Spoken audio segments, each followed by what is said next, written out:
शुरू अल्लाह के नाम से जो नहायत मेहरबान रहम करने वाला है। अस्सलाम वालेकुम वीवर्स।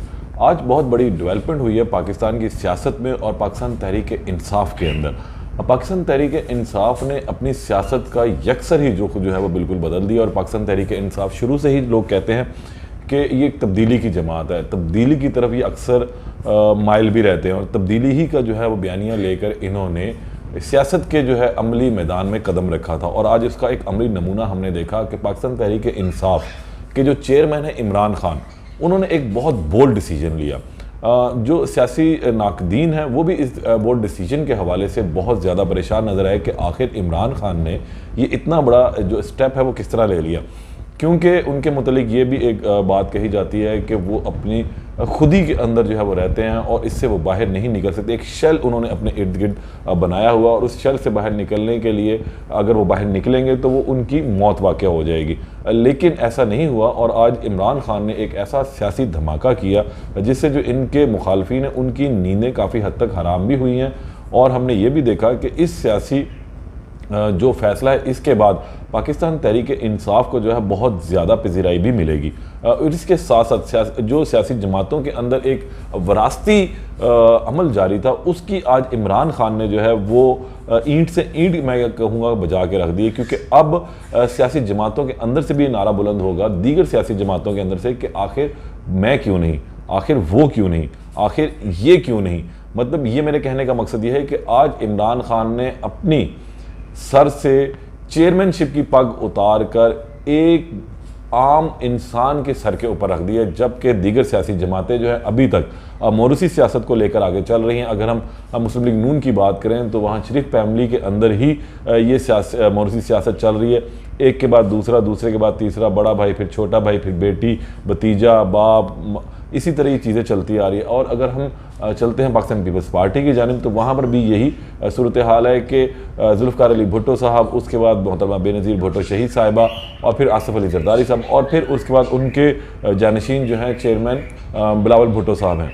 लेकिन आज तहरीक इंसाफ ने एक ऐसा धमाका किया कि उन्होंने अपनी जो चेयरमैन की पग थी वो उतार कर एक आम इंसान के सर पर रख दी, यानी कि बैरिस्टर गौहर अली खान के सर पर रख दी। बैरिस्टर गौहर अली खान कौन है ये आज मैं आपको वीलॉग में बताऊंगा, क्योंकि बहुत सारे लोग बैरिस्टर गौहर अली खान को नहीं जानते। बैरिस्टर गौहर अली खान का ताल्लुक़ किस ख़ानदान से है, उनकी तालीम क्या है और वो इतनी जल्दी इतने कम अरसे में जो है इमरान खान के करीब कैसे पहुँच गए। तो पहले बात कर लेते हैं गौहर अली खान के हवाले से कि गौहर अली खान साहब कौन है। गौहर अली खान साहब ने कहाँ से जो है तालीम हासिल की, कहाँ से उन्होंने अपनी प्रैक्टिस का आगाज़ किया, किस वक्त उन्होंने ये तमाम सियासी अमल का आगाज़ किया, किस सियासी जमात से उनका ताल्लुक़ रहा, किस सियासी ख़ानदान से उनका ताल्लुक़ रहा, ये आज के वीलॉग का मेरा मेन हिस्सा होगा। तो पहले गौहर अली खान की तालीम के हवाले से बात करता हूँ कि गौहर अली खान साहब ने जो है अपनी तालीम जो ग्रेजुएट है लॉ की तालीम वो वुल्वरहैम्पटन यूनिवर्सिटी से हासिल की और वहाँ से उन्होंने एडवांस क्रिमिनल जो एविडेंस थी उसमें उन्होंने फर्स्ट पोजीशन भी हासिल की। यहाँ से उन्होंने मतलब यूके से उन्होंने अपनी जो आला तालीम थी वकालत की वो शुरू की। इसके बाद वो यूएसए चले गए जहाँ से उन्होंने एलएलएम की डिग्री हासिल की वाशिंगटन से। और इसमें एक अहम बात ये थी गौहर अली खान जो हैं बहुत ही ज़्यादा शार्प इंटेलिजेंट किस्म के स्टूडेंट रहे हैं लॉ के, कि उन्होंने लॉ को सिर्फ आम वकला की तरह नहीं पढ़ा बल्कि उन्होंने A+ जो ग्रेड था वो अपने 7 मज़ामीन में हासिल किया। तो इस लिहाज से तालीमी लिहाज से गौहर अली खान जो हैं बहुत ही ज़्यादा शार्प और होनहार तालिब इल्म के तौर पर सामने आए। उसके बाद ये पाकिस्तान आ गया। पाकिस्तान वापसी के बाद उन्होंने एतजाज़ हसन का जो है लॉ चैम्बर ज्वाइन किया। पाकिस्तान पीपल्स पार्टी के बहुत ही मारूफ कानूनदान हैं, बैरिस्टर हैं वो खुद भी। और वहाँ से उन्होंने कानून की जो प्रैक्टिस की ABC है वो उन्होंने सीखनी शुरू की। और उसके बाद उन्होंने 2016 में जो है वो पाकिस्तान सुप्रीम कोर्ट के जो है वो वकील भी बन गए। पाकिस्तान सुप्रीम कोर्ट में उनकी एनरोलमेंट होगी और उसके बाद से उन्होंने अपनी बाकायदा जो है एक प्रैक्टिस थी उसका आगाज़ कर दिया था। अच्छा, इसमें एक अहम चीज़ ये है कि इन्होंने किन जो वकालत का जो शोबा है उसके अंदर किन हिस्सों में जो उन्होंने अपनी लोहा मनवाया, उसमें ये टैक्स के बहुत अच्छे वकील हैं। इसके अलावा बैंक, कमर्शियल, कॉरपोरेट के इन्होंने केसेस किए और इसके साथ साथ ये फील्ड जनरल कोर्ट मार्शल में भी इनको ये एजाज़ हासिल है कि ये वहाँ पर अपीयर होते रहे हैं। इसके साथ साथ इनकी 50 से ज़्यादा जो है रिपोर्टेड जजमेंट्स जो हैं वो इस वक्त मौजूद हैं। यही कुछ वजूहात बनी कि इमरान खान के करीब होने के इनकी। दूसरे, अब इनके अगर हम ताल्लुक़ की बात करें कि किस सियासी जमात से इनका ताल्लुक़ है, किस सूबे से इनका ताल्लुक़ है, किस ज़िले से इनका ताल्लुक़ है, तो ये मैं आपको बताता चलूँ कि बहुत ही पसमानदा इलाका बुनेर, KPK का बहुत ही पसमानदा तरीन इलाका है बुनेर, वहाँ से इनका ताल्लुक़ था। लेकिन इनका जो घर है, इनका जो ख़ानदान है, उसका एक सियासी बैकग्राउंड भी है। इनके वालिद साहब जो है 2 मरतबा सूबाई असम्बली के टिकट पर जो है रुकन असम्बली मुंतखब हो चुके हैं और वहीं से ही इनके अंदर भी कुछ सियासी जरासीम मौजूद थे, जिसके साथ साथ ये तब्दीली का जो एक नारा जब बुलंद हुआ था और KPK के अंदर पाकिस्तान तहरीक इंसाफ को एक खासी अच्छी खासी मकबूलियत हासिल थी, तो वहीं से इन्होंने अपने सियासी कैरियर का भी आगाज़ कर लिया। 2020 में तकरीबन जो है इन्होंने पाकिस्तान तहरीक इंसाफ को ज्वाइन किया। असद कैसर साहब जो स्पीकर कौमी असम्बली थे, इसमें KPK के वज़ीर आला परवेज़ खटक साहब, इन्होंने जो है इनको शामिल करने में इनका बड़ा किरदार रहा और इन्होंने बाकायदा तौर पर इमरान खान के साथ जो ज्वाइनिंग कर ली। लेकिन जब इमरान खान की हुकूमत ख़त्म होती है तो उस दौरान इमरान खान के ये करीब ज़्यादा होते चले गए, क्योंकि इन्होंने, जिसे मैंने पहले बताया कि एडवांस क्रिमिनल एविडेंस के अंदर जो है बहुत ज़्यादा अपना जो है वो फर्स्ट पोजीशन हासिल की थी। तो इमरान खान के ऊपर जो फौजदारी मुकदमात हुए तो उसको इन्होंने हैंडल करना शुरू किया। इनकी एक बाकायदा टीम है, इनका इस्लामाबाद में अपना एक चैम्बर है, वहाँ से जो है ये तमाम प्रैक्टिस करते हैं। इनके बहुत ज़्यादा स्टूडेंट्स हैं, इनके जूनियर्स हैं। और तो इमरान खान के साथ इनके कुर्बत की एक वजह ये भी बनी और इमरान खान ने इनको अपने साथ जोड़ लिया। फिर ये इमरान खान के बहुत ज़्यादा करीब होते चले गए। गो कि इमरान खान की कानूनी टीम में और भी बहुत ज़्यादा लोग मौजूद हैं, लेकिन जो जितनी जल्द करीब कुर्बत जो है इन्होंने हासिल की वो शायद कोई भी ना कर सका, जिसकी वजह से आज इमरान खान ने जो है इन्हें अपना जानशीन जो है वो नामजद भी कर दिया। इमरान खान का एक बोल्ड डिसीजन था और बैरिस्टर अली ज़फ़र साहब ने जो है आज एक प्रेस कॉन्फ्रेंस की, उसके अंदर बताया कि इमरान खान ने जो तमाम कानूनी पहलुओं का जायज़ा लिया, मेरे आगे कुछ सवालात रखे, उन सवालात के हमने जवाबात दिए और उसके बाद जो है बैरिस्टर गौहर अली खान का जो है वो इंतखाब किया गया, क्योंकि इमरान खान नहीं चाहते थे कि उनसे बल्ले का निशान छीना जाए, उनकी पार्टी को जो इलेक्शन में बैन किया जाए। इसलिए उन्होंने एक बहुत बड़ी कामयाबी भी दी हासिल कर ली है। गो के एक कोशिश ये भी थी कि किसी भी तरीके से अगर इमरान खान दोबारा इंटर पार्टी इलेक्शन के अंदर उनको मुंतखब कर लिया जाता है तो फिर एक डर खौफ पार्टी के अंदर मौजूद है कि शायद आने वाले दिनों में जब इलेक्शन बहुत करीब हो तो इस पार्टी को बैन कर दिया जाएगा और उसके बाद जो है पाकिस्तान तहरीक इंसाफ के टिकट से कोई भी उम्मीदवार जो है वो असम्बली के अंदर नहीं होगा और जितने भी लोग होंगे वो आज़ाद होंगे, फिर उनको तोड़ना मरोड़ना जो बहुत आसान होगा। लेकिन इमरान खान ने जो नाकदीन है उनका आज ये एक जो सोच का जो दरवाज़ा खुल रहा था उसको बिल्कुल भी बंद कर दिया। गो के बैरिस्टर गौहर अली खान की नामजदगी से मुतल्लिक जो है शेर अफजल मरवत जो है वो एक दिन पहले कह चुके हैं, लेकिन उसमें भी कुछ कन्फ्यूजन रही, क्योंकि एक बाकायदा तरीक़ाकार होता है हर पार्टी का। जिस तरह पहले जो तर्जुमान थे पाकिस्तान तहरीक इंसाफ के वो फवाद चौधरी हुआ करते थे और अब रऊफ़ हसन है। रऊफ़ हसन जो है वो तमाम मामलात को देखते हैं।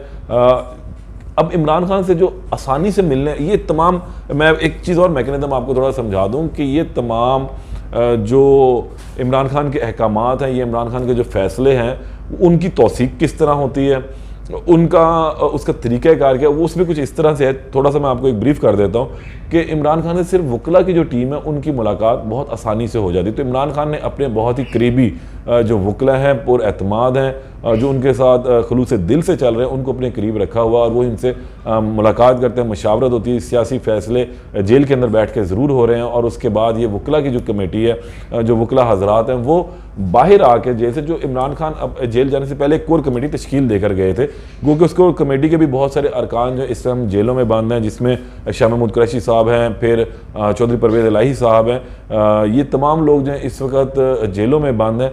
तो कोर कमेटी के कुछ और लोग भी मौजूद हैं जिनके नाम अभी सामने नहीं है, लेकिन उस कोर कमेटी के सामने ये तमाम तजावीज़ रखी जाती है जो इमरान खान देते हैं। फिर उस कोर कमेटी जो है उसकी तौसीक करती है, उन फैसलों की, उन अहकामात के ऊपर अपना ओपिनियन जो है वो देती है।